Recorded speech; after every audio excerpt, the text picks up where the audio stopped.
നമസ്കാരം. മീഡിയ കമ്പാനിയുടെ വളരെ പ്രാധാന്യമറിയിക്കുന്ന ഡെയിലി അപ്ഡേറ്റിലേക്ക് സ്വാഗതം. എല്ലാവരും അറിഞ്ഞിരിക്കേണ്ട പ്രധാനപ്പെട്ട കുറച്ച് കാര്യങ്ങൾ. ഏറ്റവും ആദ്യത്തെ പ്രധാന അറിയിപ്പ് സംസ്ഥാനത്തെ ക്ഷേമ പെൻഷൻ വിതരണവുമായി ബന്ധപ്പെട്ടാണ്. സാമൂഹിക സുരക്ഷാ പെൻഷൻ, അതായത് വാർദ്ധക്യകാല പെൻഷൻ, വിധവാ പെൻഷൻ, ഭിന്നശേഷി പെൻഷൻ, അവിവാഹിതരായിട്ടുള്ള സ്ത്രീകൾക്ക് ലഭിക്കുന്ന പെൻഷൻ ആനുകൂല്യങ്ങൾ, ഇങ്ങനെ ആനുകൂല്യങ്ങൾ വാങ്ങുന്നവരിൽ വരുമാന സർട്ടിഫിക്കറ്റ് 2.5 ലക്ഷത്തോളം വ്യക്തികളാണ് സമർപ്പിക്കാനുണ്ടായിരുന്നത്. അത് നാളിതുവരെ ഒരിക്കൽ പോലും ഇത് സമർപ്പിക്കാത്തവരാണ്. പ്രത്യേകം ശ്രദ്ധിക്കുക. അങ്ങനെയുള്ളവർ മാത്രം വരുമാന സർട്ടിഫിക്കറ്റ് സമർപ്പിക്കേണ്ടതുണ്ട്. ജൂൺ മാസം 30-ാം തീയതി വരെ സമയമുണ്ട്. അത്രയും നാളത്തേക്ക് കാത്തിരിക്കാതെ എത്രയും വേഗം സർട്ടിഫിക്കറ്റ് നമ്മളുടെ പഞ്ചായത്തിൽ അല്ലെങ്കിൽ മുനിസിപ്പാലിറ്റി കോർപ്പറേഷൻ തലങ്ങളിൽ ബന്ധപ്പെട്ട ഉദ്യോഗസ്ഥരെ ആധാറിൻ്റെ ഒരു കോപ്പി കൂടി ചേർത്ത് അത് സമർപ്പിക്കുന്ന കാര്യം പ്രത്യേകം ശ്രദ്ധിക്കണം. ജൂൺ 30 കഴിഞ്ഞാൽ, അതായത് ജൂലൈ മാസം മുതൽ ഇവർക്ക് പിന്നീട് പെൻഷൻ ലഭിക്കുന്നതല്ല. നിലവിൽ 2.5 ലക്ഷത്തോളം പേരെന്ന് പറയുമ്പോഴത്തേക്കിനും വലിയൊരു സംഖ്യത്തിന് ആളുകൾക്ക് പെൻഷൻ മുടങ്ങുമെന്നർത്ഥം. അത് സാമൂഹിക സുരക്ഷാ പെൻഷനാണ്. അതുകൊണ്ട് തന്നെ ഇത്തരത്തിലുള്ള ആനുകൂല്യങ്ങൾ പ്രതിമാസം ഇപ്പോൾ 2000 രൂപയാണ്. തുക വർദ്ധിപ്പിക്കുമെന്നും എല്ലാ മുന്നണികളും അറിയിച്ചിട്ടുമുണ്ട്. അപ്പോൾ ഈ ഒരു സാഹചര്യത്തിൽ ഈ ഒരു വരുമാന സർട്ടിഫിക്കറ്റ് ഏൽപ്പിക്കാത്തവരുണ്ടെങ്കിൽ അത് കൃത്യമായിട്ട് ഏൽപ്പിക്കുന്ന കാര്യം പ്രത്യേകം ശ്രദ്ധിക്കേണ്ടതാണ്. രണ്ടാമത്തെ മറ്റൊരു പ്രധാനപ്പെട്ട അറിയിപ്പ്, 2 മാസത്തെ റേഷൻ ഒരുമിച്ചാണ് ഇപ്പോൾ സംസ്ഥാന സർക്കാർ വിതരണം ചെയ്തു വരുന്നത്. ഏപ്രിൽ മാസത്തെ വിഹിതവും വാങ്ങാം, അതോടൊപ്പം തന്നെ മെയ് മാസത്തെ വിഹിതം നമുക്ക് അഡ്വാൻസ് ആയിട്ടും വാങ്ങാൻ വേണ്ടി സാധിക്കും. ഇന്ധന പ്രതിസന്ധി രൂക്ഷമായ സാഹചര്യത്തിലും യുദ്ധത്തിൻ്റെ പശ്ചാത്തലത്തിലുമൊക്കെയാണ് 2 മാസത്തെ റേഷൻ വിതരണം അത് ഒരുമിച്ചൊക്കെ നൽകുന്നതിന് വേണ്ടി ഒരു കരുതൽ ശേഖരമായിട്ട് വിതരണം ചെയ്യുന്നതിന് വേണ്ടിയൊക്കെ സർക്കാർ തീരുമാനിച്ചത്. കേന്ദ്ര സർക്കാരിൻ്റെ നിർദ്ദേശപ്രകാരമാണ് ഈ രീതി നമ്മളുടെ സംസ്ഥാനത്ത് നടന്നുകൊണ്ടിരിക്കുന്നത്.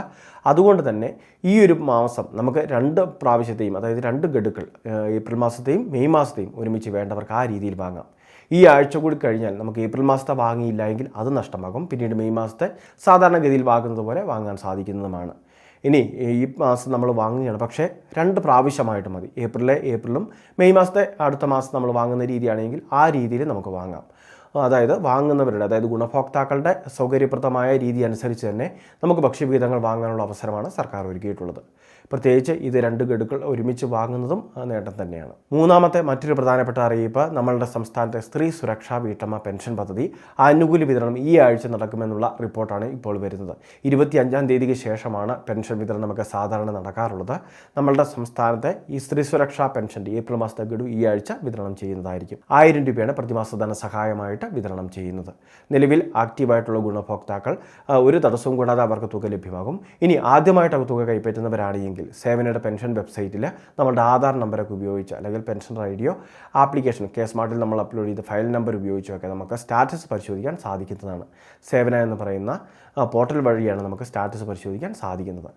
മുൻപ് വീഡിയോകളിലൂടെ ഈ കാര്യങ്ങൾ നമ്മൾ വിശദമായിട്ട് പറയുകയും ചെയ്തിട്ടുള്ളതാണ്. ഏറ്റവും അവസാനത്തെ പ്രധാന അറിയിപ്പ്, ആധാർ കാർഡ് പുതുക്കലുമൊക്കെ ആയിട്ട് ബന്ധപ്പെട്ടാണ്. അക്ഷയ കേന്ദ്രങ്ങളിലും ആധാർ സേവാ കേന്ദ്രങ്ങളിലുമെല്ലാം ഇതിലുള്ള സംവിധാനങ്ങൾ ഇപ്പോൾ ക്രമീകരിച്ചിട്ടുണ്ട്.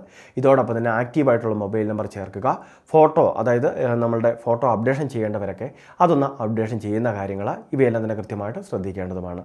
അപ്പോൾ നിലവിൽ ആധാർ കാർഡുകളെടുത്ത് 10 വർഷമായിട്ടുണ്ട്. പുതുക്കലുകളൊന്നും വരുത്തിയിട്ടില്ല എങ്കിൽ ID പ്രൂഫും അഡ്രസ് പ്രൂഫും സമർപ്പിച്ച ആധാറുകൾ ഒറ്റത്തവണ പുതുക്കിയെടുക്കുന്നതിനും സാധിക്കുന്നതായിരിക്കും. വളരെ പ്രധാനപ്പെട്ട കുറച്ച് ഇൻഫർമേഷനാണ് വീഡിയോ വഴി ഷെയർ ചെയ്തത്. ഇതുപോലെ അറിയിപ്പുകൾക്ക് ചാനൽ സബ്സ്ക്രൈബ് ചെയ്യുക, ഫോളോ ചെയ്യുക.